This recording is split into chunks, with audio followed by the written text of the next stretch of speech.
Hello everybody. Today I'm going to make one of my favorite dishes from the garden, zucchini fritters with crab meat.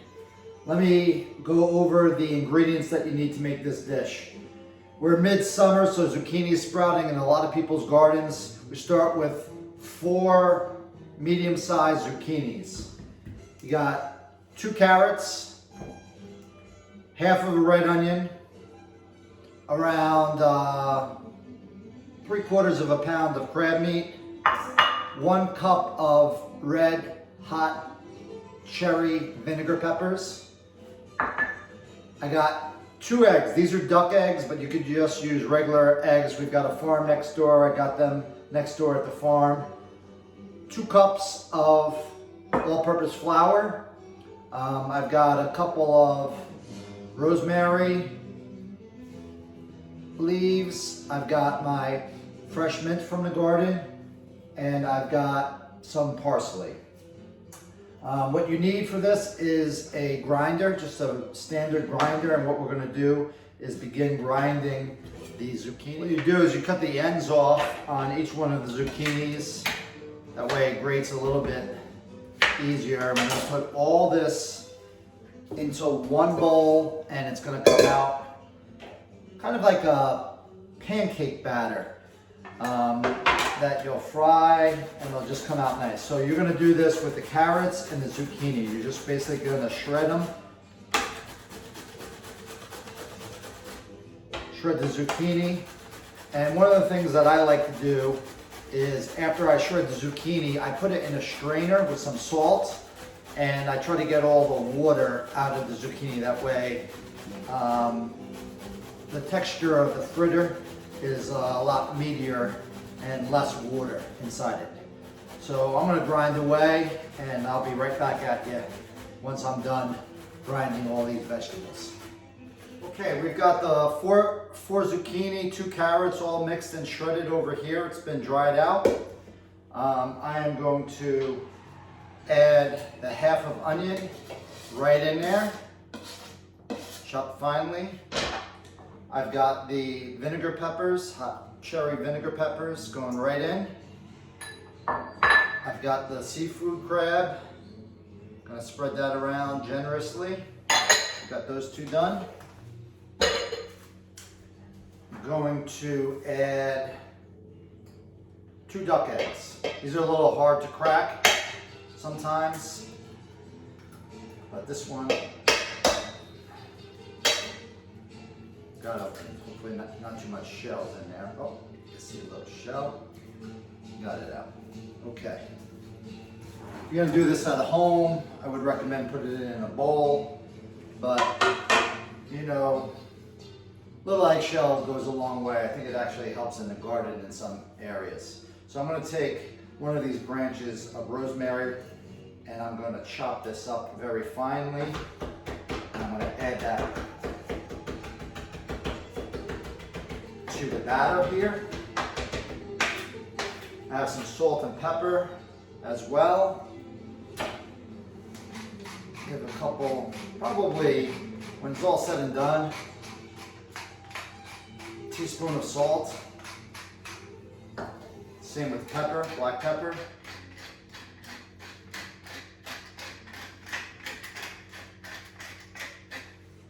All right, we'll add some parsley.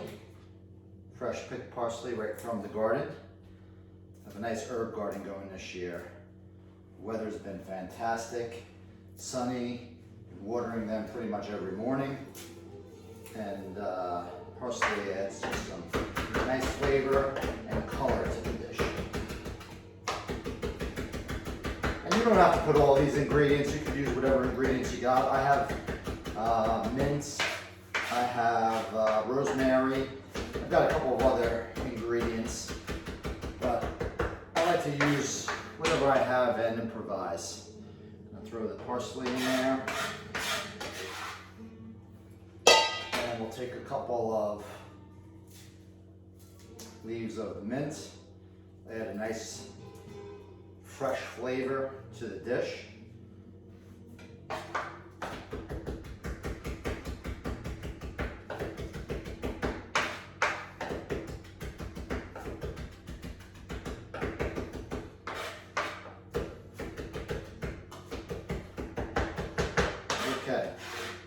Now we have all of our ingredients in one large bowl. I'm going to slowly introduce a little flour, around 1 cup at a time. And one thing that I did not share that we need is, you could use really any club soda, sparkling water. This happens to be sparkling water lime flavored. And I'm just going to put half of that in here right now. And what that will do is create a little bit of airiness with the entire fritter. You'll see that the flour will come together and it will just add a really nice airiness and fluffiness to the fritter. This will take me a couple of minutes to mix together and get like a pancake batter. So I'm gonna sign off and I'll show you what it looks like after I've mixed all the ingredients together. Okay, I finished the batter mix. You can see it's all mixed nicely together. It looks like a very healthy and thick pancake batter. I got all the ingredients mixed in there and it's nice and consistent. One of the things I like to do is make sure that each of the fritters is pretty consistent in size. So what I do is I grab a 1/4 cup and I use that to measure dispersing the batter onto the pan. I put this on like 3/4 heat. I got a big pan over here.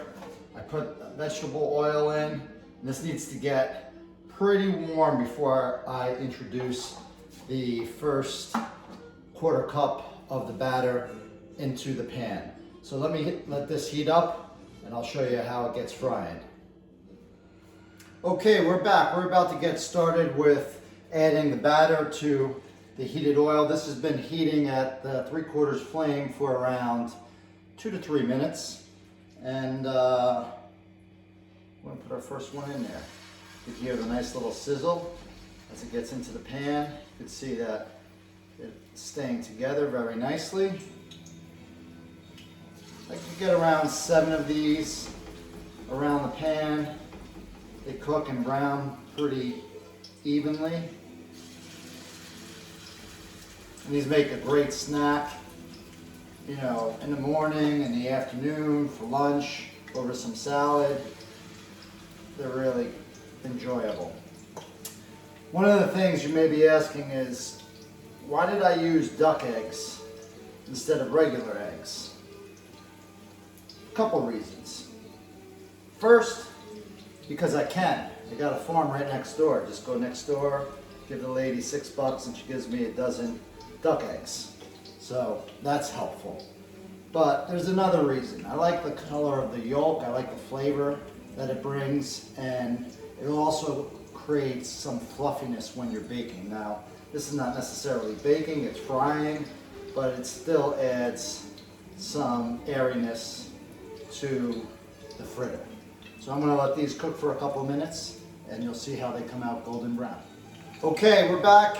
I'm about to flip some of the fritters. They've been cooking for a couple minutes now. You check to see if they're brown, and this one is nice and golden brown. And you just cook them a couple minutes on each side, and then you put them in a pan with some paper towels to drain the excess vegetable oil, and it's going to come out really, really tasty.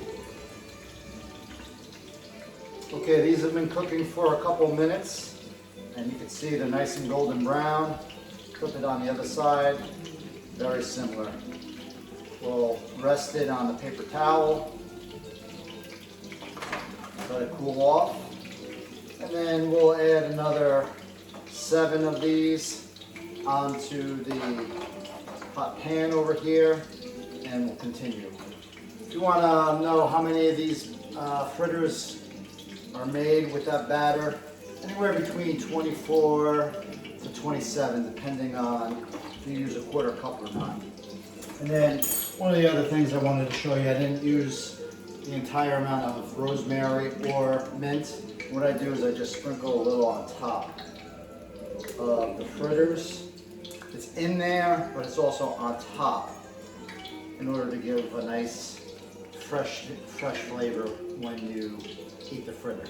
Okay, we're about to try one of the fritters. It's been resting for a couple minutes, and let's see how it tastes.